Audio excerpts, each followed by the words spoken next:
In accordance with the provision of the Open Public Meeting Act, NJSA 10-4-6 PL 1975 C 231 S1 amended 2006 C70 S2, the Asbury Park Board of Education has provided adequate notice of this meeting by sending a notice of the time, date, location, and to the extent known, the agenda of this meeting to the Asbury Park Press, the new poster on March 5th, 2021 via email. Copies of this notice have also been placed at the Administration Building Bulletin Board, the district schools, Asbury Park Municipal Building, Asbury Park Police Department, and filed with the city clerk on March 5th of 2021.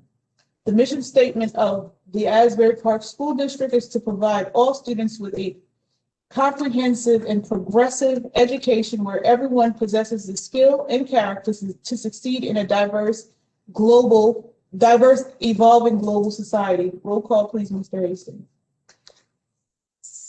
Okay, we're going to take roll. Please unmute, pause for a second, and then once you respond, mute yourself again. Ms. Abez Anderson? Here. Ms. Breach? Ms. Cook? Mr. Brillo? Here. Mr. LaRocca? Here. Mr. Rennie? Mr. Saunders? Here. Ms. Lozinski? Here. Ms. Etienne? Here. Can we please stand for the flag salute? I pledge allegiance to the flag of the United States of America and to the republic for which it stands, one nation, under God, indivisible, with liberty and justice for all. Okay, we're going to have the public participation in accordance to board policy 167. We have 3 minutes. Well, we're going to read. If you have a caller, please announce your name and your address, and you have 3 minutes to state your cause. Yeah, so for the software, you can put a question in the Q&A if you like. There's the chat feature which you can utilize, or the raise hand. If you're calling, you can also use *3, which will put you into a queue, and then when you are unmuted, it will be announced. We also have our public comments email box that you can respond to, and we do have one email that I will read, and then we'll check the other emails to see if anything else has come in, and then move to other questions or comments. So I'll start with Mr. Anthony Frieda, Tony Frieda, 1311 Langford. I'm sure you are all aware by now of the stabbing yesterday at the high school. I have lived across from the high school for many years now, and in my experience, I feel that the high school itself has some very serious issues that need to be addressed right away by the town and also the high school staff. I've been bringing this to the town and the high school leadership's attention for years now. I witnessed from my home office a terrible thing yesterday when 2 people were stabbed in the street at 3:30 dismissal steps from the high school front door. The scene was utter chaos. I called the APTV, who thankfully responded super fast. Before they arrived, it was totally out of control over here. This was one of the worst things I have ever seen since moving here. I am sorry to say that I am not surprised this happened, as I have seen these actions take place before, but not to this extent. Something needs to be done, guys. The APHS, as an entity, happens to consistently not be a good neighbor to the homeowners living in the surrounding blocks of the high school. I think that the high school staff itself needs to consider its actions or lack thereof in relation to the community in which it lives and operates. Safety here is the main concern for all. Bullet 1, student safety and behavior. I have sent so many emails and even video time, and again, to the high school leaders and Mr. Moore concerning students exiting the high school at the end of the day. This goes back for years, and still to this day, there is no plan here. This is my main concern, as everyone's safety is at risk, both students and homeowners alike. The town manager at the time and Mr. Kelso were made aware as well, and yet still to this day, no solid plan to manage how the kids leave school.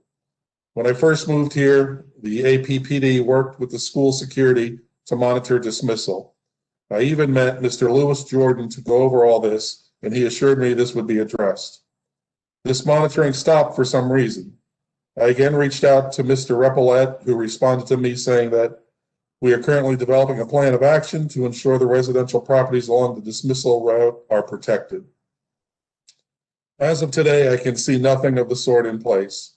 I would respectfully request that the town and high school put in place a daily plan ASAP to monitor dismissal of the students and do not stop it.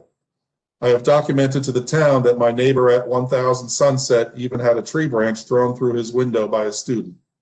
Trespassing through yards and gun incidents also have been documented, all associated with the high school and within yards of high school property. Emails have been sent to the town on March 20th of 16, April 11th of 17, September 9 of 20, October 5 of 20, November 9 of 20. One other side issue that I've been asking for resolution on, or at least consideration for the homeowners, is parking concerning the school staff. I've reached out to Sancha Gray and the town several times via email to address the parking issue on Langford Street with no response at all. The teachers are choosing to park in front of residents' homes first when there's ample parking surrounding the immediate high school where there are spaces wide open. I see no reason for any teachers or staff to have to park on Langford Street. The street is clogged up as it is, unsafe for traffic, and leaves nowhere to park for homeowners. Most of the homes in this area only have on-street parking. These choices the staff is making is absolutely inconsiderate. Teachers and staff should be told to park closest to the school in parking spaces, and in the overflow to park up and down Sunset. The school should look into utilizing school property for parking, not town roads. Please have some respect for the people living as a neighbor to the school. I know that they're going to make this street a one-way, but I ask that the teacher parking please be addressed as well. Also, as an added comment, I have personally emailed the superintendent, to which I have gotten no response. It seems like the school can't even get a plan in place here that sticks, and also does not see itself as part of the neighborhood. This stuff happens every year. People close to the high school have to deal with noise, trash, fights, etc., all coming from the neighborhood, which is from the neighbor, which in this case is the school. I think they should start to look at things as how they are perceived to surrounding neighbors. I realize that I live near a school, but like you said, for years now, there are too many incidents to mention. The standard here in AP should be raised and also progressing towards a better, safer experience for all involved. This school and its staff should be setting the example, not ending up on ABC News for stabbings. If the school needs me to assist with a parking and student dismissal plan, I would be happy to help them do it because they haven't done it so far. I think we can do better.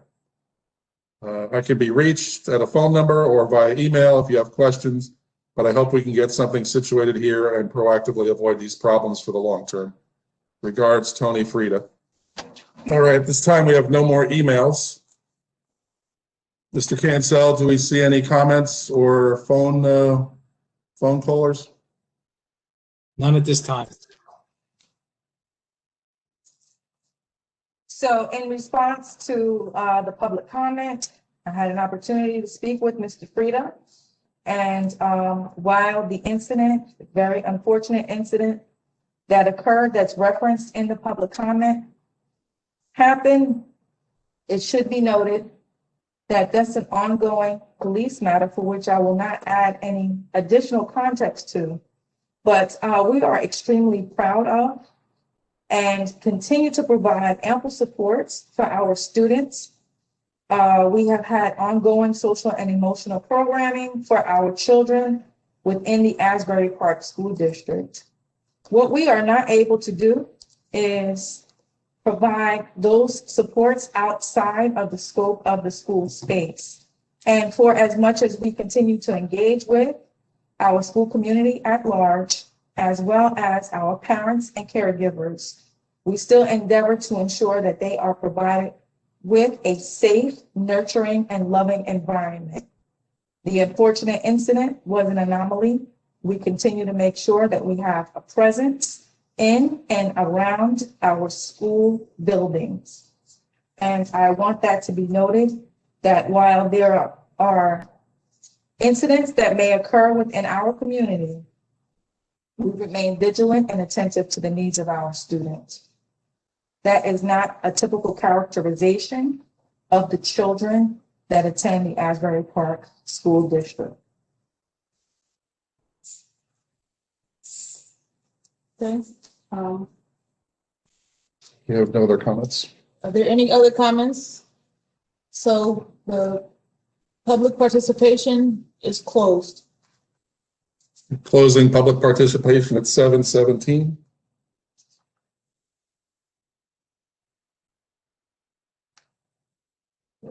Whereas the Open Public Meeting Act allows I for. think we, sorry, Oh, you may want to go to the presentation of the budget item first. okay, let's do that. So our superintendent has you have a presentation tonight? Is your presentation or is it Jeff's? Well, it's collectively. It's always mine, right? So my superintendent's report tonight will be given by our business administrator, Jeff Hastings. It is our budget meeting presentation. Thank you, Madam President.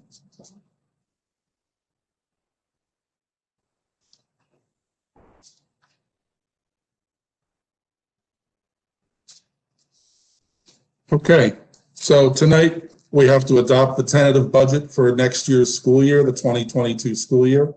We've spoken in our finance committee with members about the budget and have done a similar presentation with them. So we'll go through about 10 slides we have here and go through what the proposed budget is for 2022. We'll talk a little bit and touch a little bit on our adequacy budget and state aid and the trends we see there in aid and the S2 bill. And then certainly we'll open it for any questions you may have as we go along here. So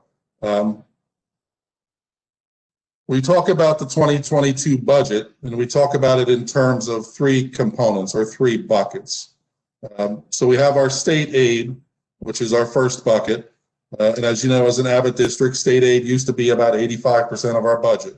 But with S2 in place and with changes at the state, the funding from the state is being reduced over time. So our state aid bucket was very full at one point and is now starting to diminish. We have our local contribution, which you often hear referred to as our local fair share. But basically, when we talk about local fair share, we talk about property taxes. So property taxes are a component that contributes to our budget as well. The third bucket is our district contribution. So our district contribution really comes from within, and it's from operational savings and efficiencies that we can realize as we move through the school year and as we move from one year to the next year. We want to talk a little bit about our adequacy budget.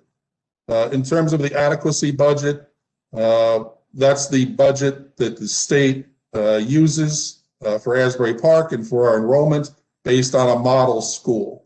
So when they look at Asbury Park and look at our enrollment, they say that we should be educating our students in a thorough and efficient way for $45.3 roughly million. The way that works then is they look at the town and look at the wealth and the property of the town and determine what they think the local town should contribute towards that $45 million. Looking at Asbury Park, for 2022, the state has determined that our local taxes should be about $22 million. That leaves the remaining $23 million, which is realized as equalization aid or state aid. And you can see the hands at the bottom of our screen here, because one, that's coming from the state, that they're giving it to us. But those hands don't go away. Those hands still look to control the funds that are given to us, and they oversee the funds in terms of audits, legislative audits, grant audits, and state monitor. Getting a little bit deeper into our adequacy budget, As I noted, the adequacy budget really is based on a model school concept. So the state takes a model K-5 district with a model, if you will, staff, principals, vice principals, nurses, teachers, aides, etc. They have a model number of students that attend that school. And through that concept, they come up with a BPA, or a base pupil amount. That amount is approximately $12,177. To that, they then look at other factors. So they look at our demographics, they look at regionalization, any impact there. They look at our English learner language population. They look at our free and reduced lunch status, and they weight those different areas and use multipliers to apply to that base pupil amount as well. And then they also look at the elementary K-5 model versus the middle school model, which costs a little bit more to educate. And then, of course, the high school model, which is weighted even a little higher than the K-5s. So they do those various formulas and come up with our budget. And as we noted on the previous slide, the state is saying our budget should be about $45.3 million. We did talk about the local property taxes, and the local taxes are called fair share, local fair share, because basically they look at two components. One is the property value or assessment value of our homes and properties, and the other is what they call district income or district wealth. So they apply some weighted formulas to those as well, and that's how they come up with what they think the municipality should contribute towards the school district's budget. I also wanted to talk just briefly about our adjustment aid, because as we talk about the Asbury Park school budget over time, and over the past several meetings, and as we go forward, of course, we talk about the S2 bill, which talks about the reduction in our adjustment aid. And the only point I want to note here is we're really working on two tracks. One is the local fair share, or the taxable amount that's coming from our residents, and what the city is paying versus what the state says they should be paying. And then there's this adjustment aid.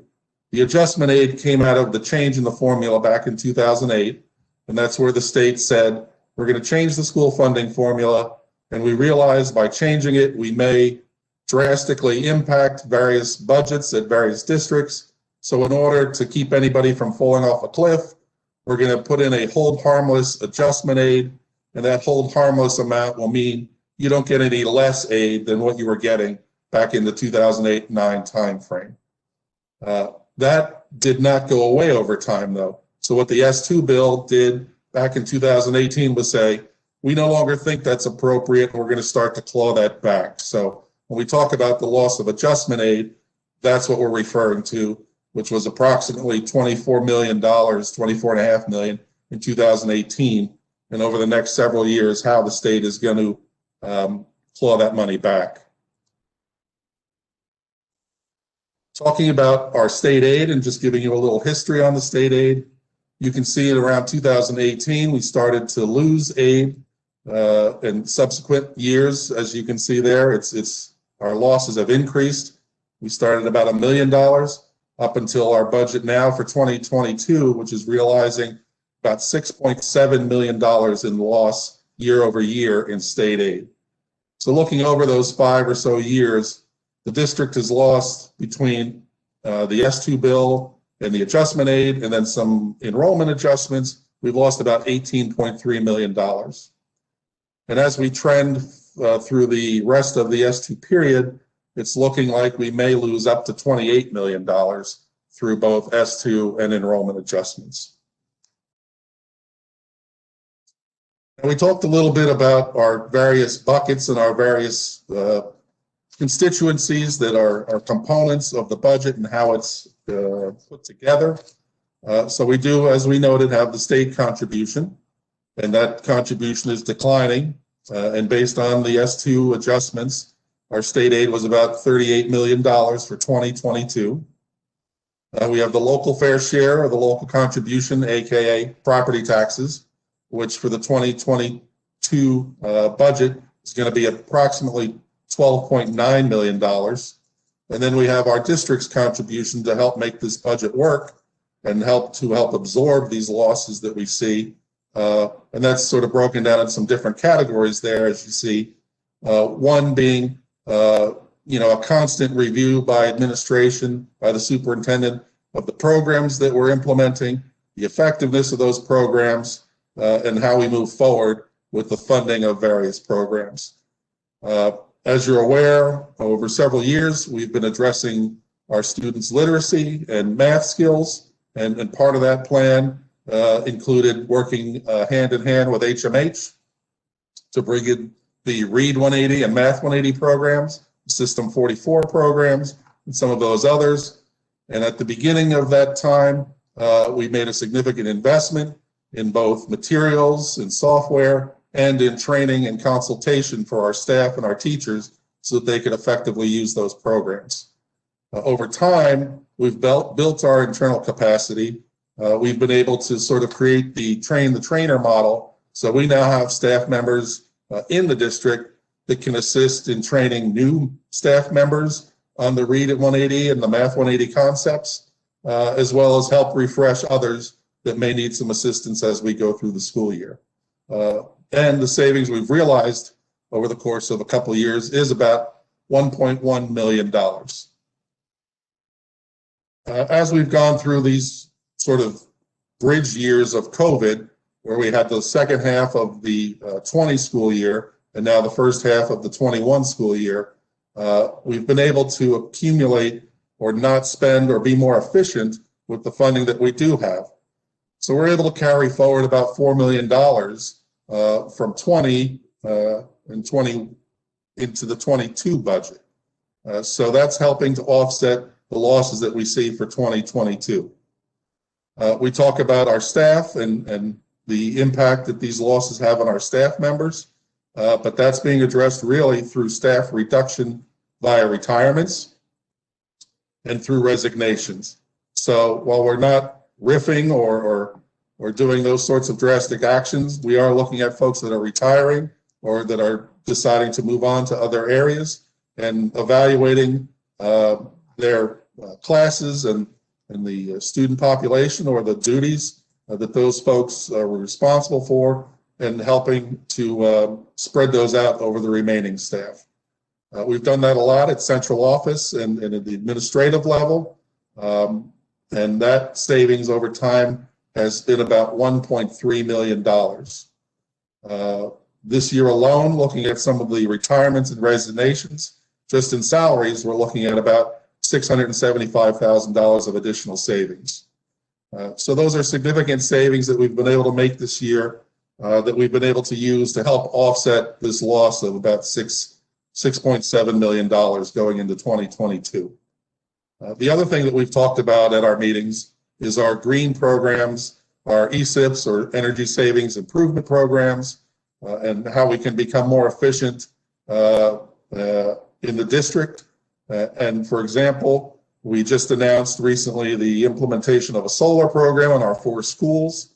And overall, while it varies from building to building, we're looking about a 50% savings on our electric utility bill, which again is about $250,000. So we have several issues here that are contributing to savings that can help offset some of the loss of the state aid. I want to touch briefly in some graphs here, just because it's a little bit easier to see on the state aid and the adequacy budget.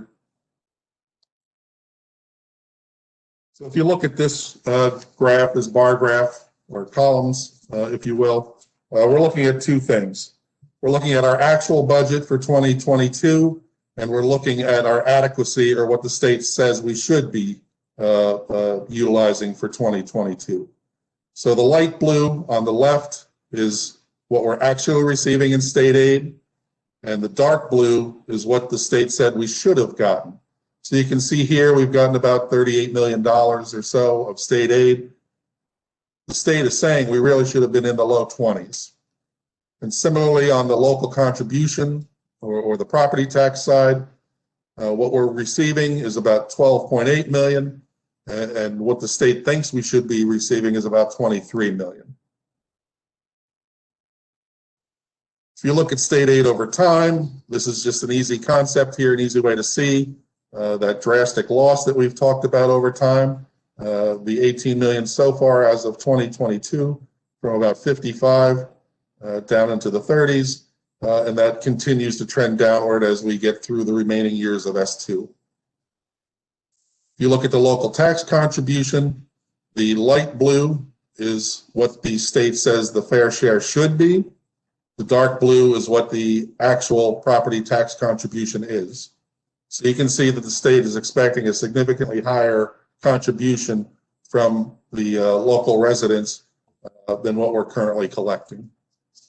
And again, if you look at that in a line chart, top line, again, is what the state says we should be collecting, and the lower line is what we're actually collecting in local fair share.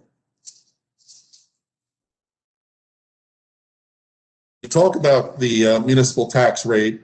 When we look at Monmouth County, education, and this is true across the state, education is usually the majority, or at least more than 50% of what makes up your local tax rate. So for the county here at Monmouth, on average, 54% of the local municipal tax rate is made up from education taxes. We look at some of our Abbott neighbors, some of our urban areas. You can see Neptune is 48% of their tax rate is educational related. Long Branch is 46. Newark 31. We get down to Asbury here at 27, all the way down to Camden where it's 14%.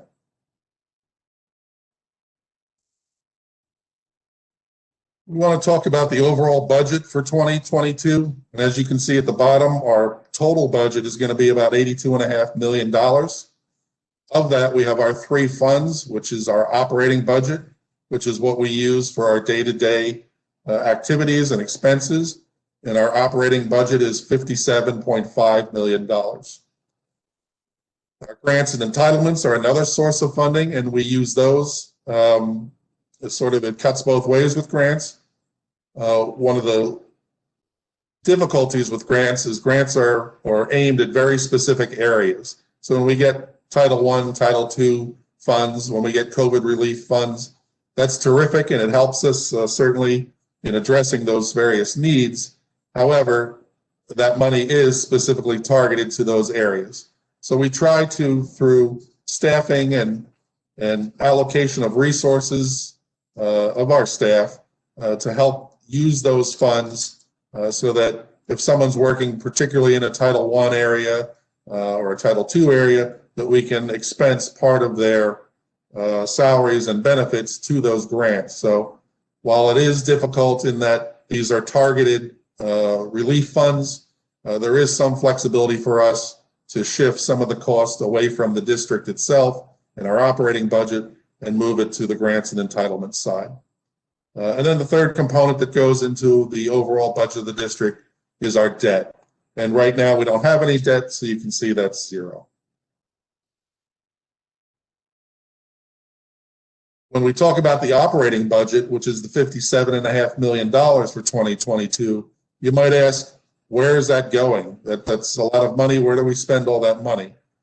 So as is typical in New Jersey and in education, about 2/3 or 66% of the budget goes to salaries and benefits.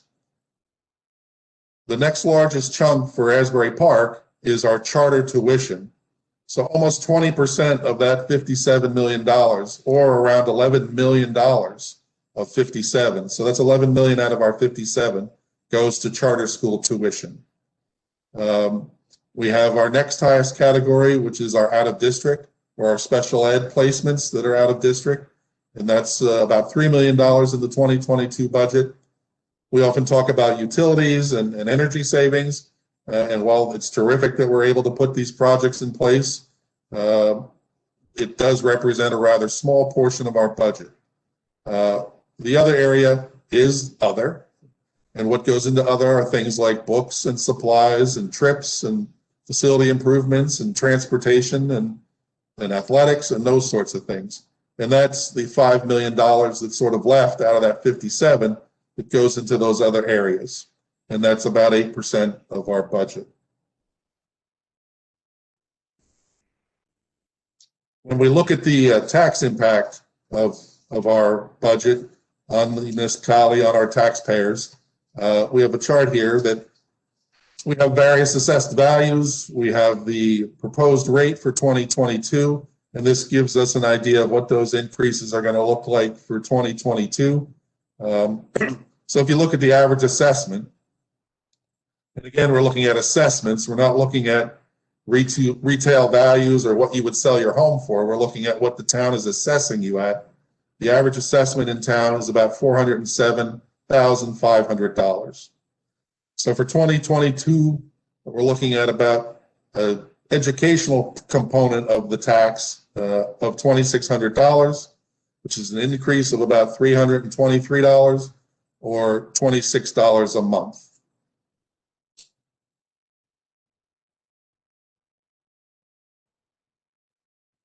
That's sort of the nutshell version of our budget and what we're looking at. Again, this is our tentative budget. What happens is you look at our tentative budget, we present it to the board. The board will approve our tentative budget. It then goes to the county office, the County Department of Education office, where they will then review the budget and make suggestions and, you know, point out any errors we may have made in putting into the software, or make some suggestions on other areas, ask questions.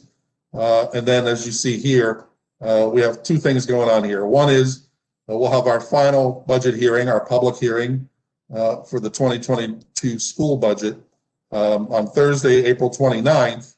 And what I will point out is that we have a very small window, and that's everybody here in New Jersey, but we have a window from April 24th to May 7th to approve the final budget. Unfortunately, our board meeting right now is scheduled for April 22nd. So with the board's consent and permission, we're also looking to move our Thursday, the 22nd meeting to the 29th so that we can fit into that window that the state requires us to be in. That concludes my comments on the budget for 2022. If there's any questions from anybody, we'd be happy to take them.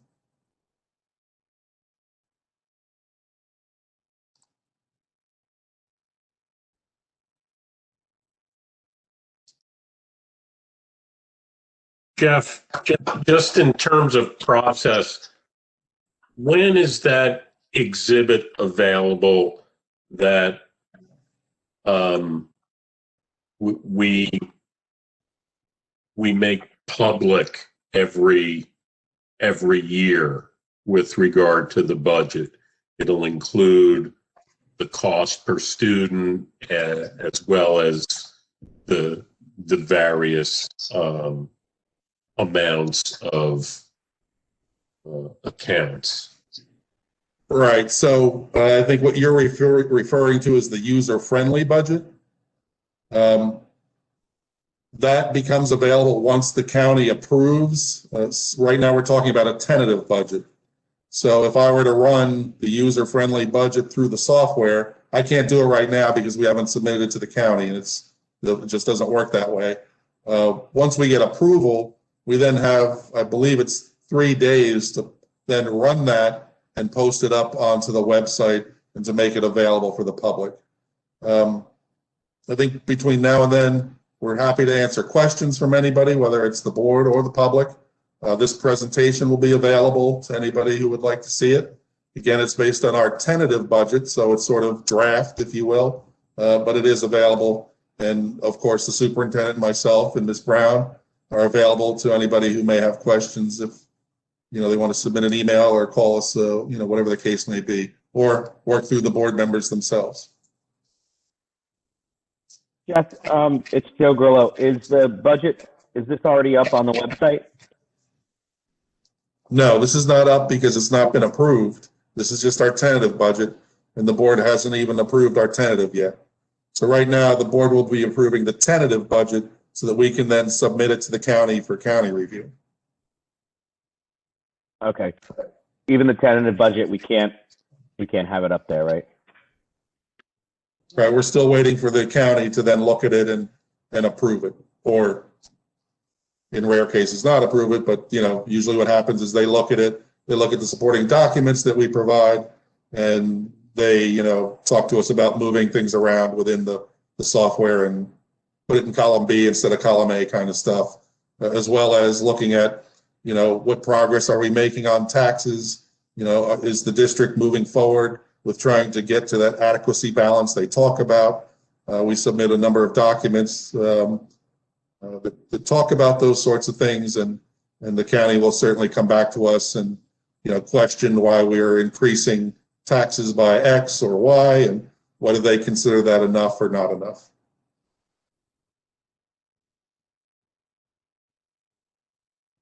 Any additional questions?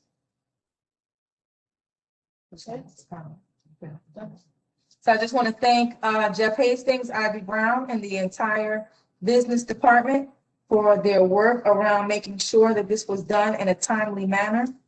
In addition, I want to thank the entire executive leadership team, because it was through their concerted and deliberate and very intentional efforts that we are able to, A, right-size our district, but also ensure being fiscally sound and responsible. So kudos to everyone that was involved in the development of this budget.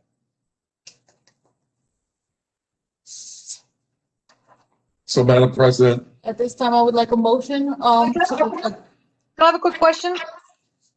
Yes, Ms. Breach. The pie chart that you showed us, will that be available to the? Yes, the presentation will be available, but just be mindful that it is sort of a draft or tentative. There's tentative information there, so. After it's approved. Thank you. Okay, so at this time, I would like a motion to adopt the tentative budget. I'd move it. Second. Roll call, please, Mr. Hastings. Mr. LaRocca, Yeah. Ms. Lozinski, Yes. Sabez Anderson, Yes. Ms. Breach, Yes. Ms. Cook, Mr. Grillo, Yes. Mr. Remy, Mr. Saunders, Yes. and Ms. Etienne. Yes. Motion carries. Okay, guys, right now we're going to be going into executive session. Whereas the Open Public Meetings Act allows for the exclusion from discussion at the public portion of a meeting of certain matters as outlined below, and whereas the Asbury Park Board of Education wishes to discuss such matters made and will make such discussions public when a proper conclusion has been reached. Now, therefore, it be resolved that March 18, 2021 at Asbury Park, New Jersey, for the purpose as outlined and described below, upon return action may be taken. Adam, do you want to? Yes, thank you. Thank you, Madam President. For the public, the purpose of the board retiring into executive session is to discuss matters of the attorney-client privilege, to discuss ongoing litigation, to discuss contract negotiations, and to receive attorney-client advice. It's expected that the board will be in executive session for approximately 30 minutes.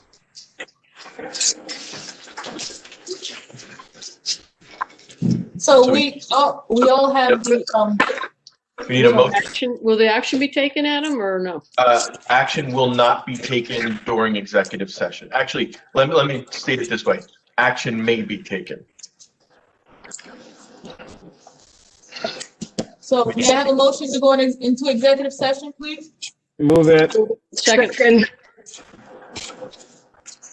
Any opposed? Okay, a Zoom link was sent to folks. I believe somebody, maybe it was Barb, mentioned it was sent on Wednesday, so you should have it in your calendars there.